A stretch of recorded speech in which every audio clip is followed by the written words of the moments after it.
Dreams and meanings. Meanings and nightmares. What it means to die into a nightmare.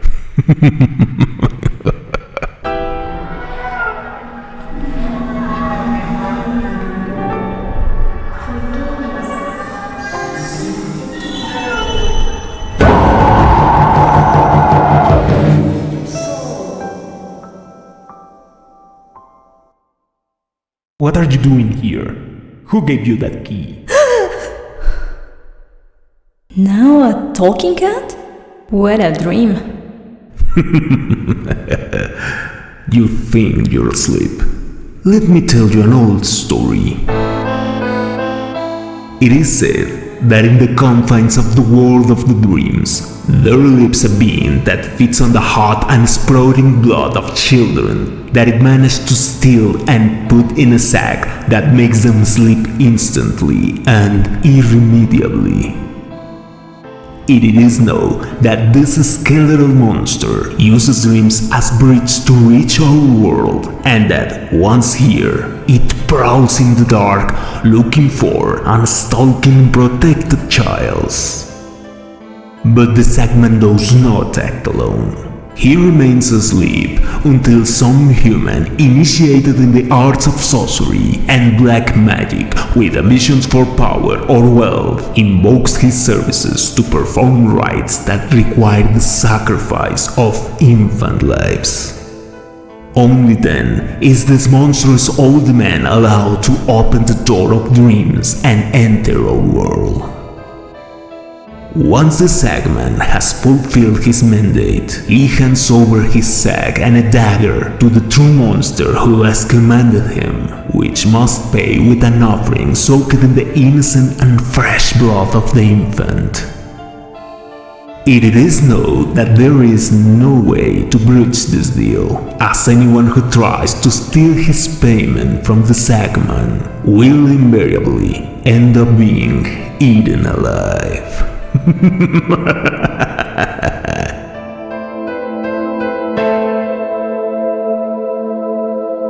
If you really want to wake up, the first step is to recover the dagger of the innocence that lies in the heart of this monster slayer. A living labyrinth that constantly changes shape and it's never the same. With each step you take inside, you will allow him to look into yours, and he will use whatever he finds in there to defend the monster.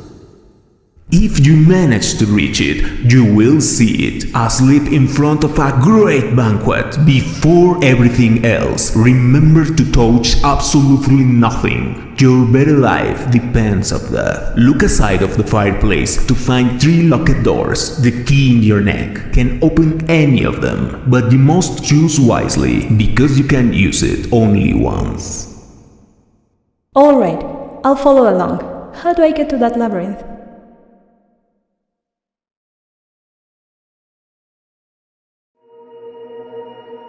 Take this candle.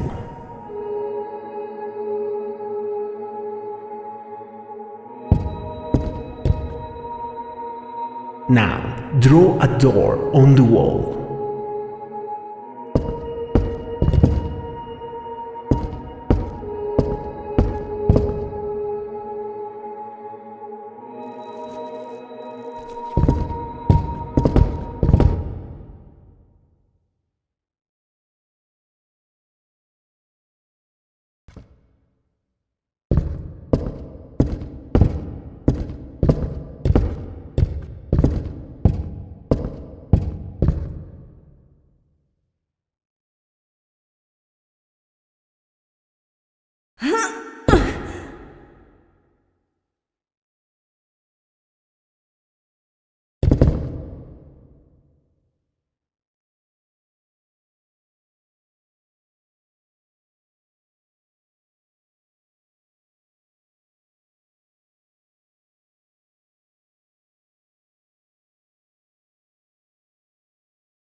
You think you're asleep. Let me tell you an old story.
Make sure you come back before the last grain of sun falls.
Let me tell you an old story. It is said that in 1758, a solitary religious man arrived in San Luis Potosí, Mexico, who was dedicated to teaching infants. And although every child he instructed seemed to loathe and even fear him, the adults loved and trusted him because of his countless acts of charity. But one night, after a mule ride in the mountain to which he took two boys of 14 and 15 years old, he retired to his room to pray while the boys led the animals to the manger. The next thing we know for certain is that the boys ran half naked out of the house screaming for help, and that the clergyman lay dead in his room from a stab wound to the throat. When questioned even separately, both stories match in every detail. The boys said that they were in the manger when from among the straw emerged the monsters being wrapped in rags of jute cloth, paralyzed them with an infernal scream, and then put them in a large sack that made them lose consciousness until they woke up, already without clothes, in the monk's room. The priest had that same empty sack in one hand and a long dagger in the other. He was approaching them threateningly, but then the other one, dizzy and staggering, kicked and twisted, knocking down an oil lamp that when dispersed spread his fire rapidly, causing the cleric to drop the dagger and the sack to take a blanket to suffocate the fire. At that moment, the younger boy crawling on the floor was able to get the blade to defend himself. But before the boy could stand up, the sack lying on the ground was incorporated in the form of that monster of the manger and began to hypnotize the boys again. Meanwhile, the priest, noticing that the boys were immobile again, took advantage of the moment to grab one of them by the leg and lifted it up in the air. This provoked a pendular movement that the skinny boy took advantage of to thrust the dagger into the throat of the monk, who fell on the spot fainting, while the monster also lost its arachnid form to lie on the floor like rags of inert jute again. As soon as they could get up, both boys ran to the street shouting for help. Being a dead religious, the Holy Office locked up and tried the boys, arguing that they had surely killed him to steal his gold, and that the whole story was just a tale to avoid their punishment. So, they sentenced them to have their hands cut off as thieves, and to the stake as murderers. The sentences were carried out, and the hands were hung on the grill of the clergyman's house in the Alfalfa Alley, which became known as the Callejón de las Manitas, the Alley of the Little Hands. After some time, the neighbors themselves decided to remove the putrefied hands from those grills and bury them. But no matter how many times they did it, the next morning the hands returned to their place. It was not until a listener of the Holy Office had them burned in holy fire that they stopped returning to the grills. But even so, there were people who assured that some nights the shadow of the four hands could be seen clinging to the grills, so that the same listener ordered the complete removal of the grills to relocate them in a secret sacred place, where it is said that even today those four dead hands continue to appear, as if they were still demanding the justice that was denied to them.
Let me tell you an old story.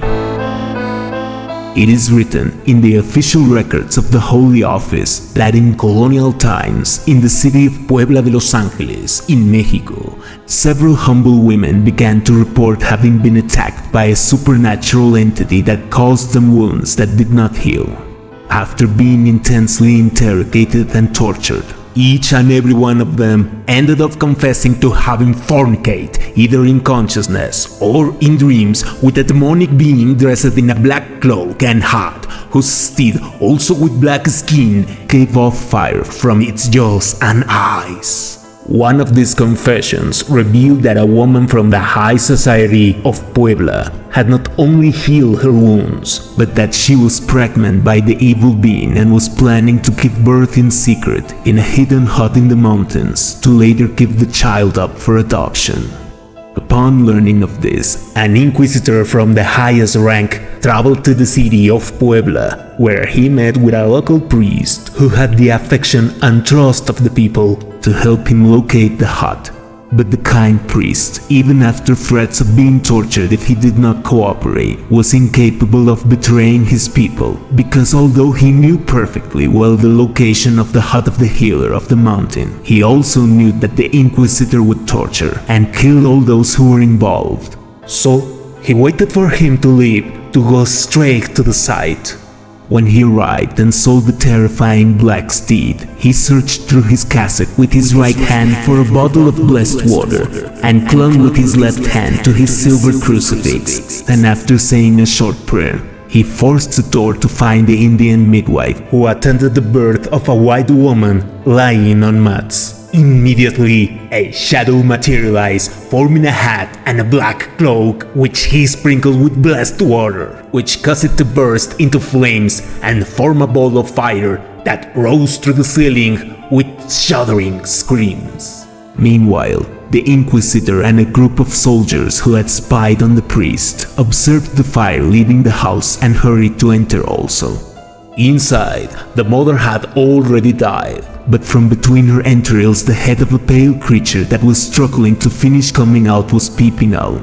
Suddenly, this being looked directly at the Inquisitor, directing a sharp and deafening scream at him, to which the torturer responded without hesitation with several sword blows directly to the belly of the mother's cadaver, with which he destroyed the creature. After these events, the Inquisitor had everyone arrested for demonic practices, but soon both the accused and the soldiers fell ill and died. Only the Inquisitor and the priest saved their life, and this ends the writing. But years later, in that mountain range, they found the body of a clergyman with a smashed face. Shortly after, a horse appeared on whose mount there was a silver crucifix and a bottle of holy water. So it is said that it was the priest who returned to prevent the evil one from spreading his seed on earth. But the devil must have frightened the horse to strip him from his crucifix and holy water. And surely the lack of them was what allowed the evil one to defeat this holy man.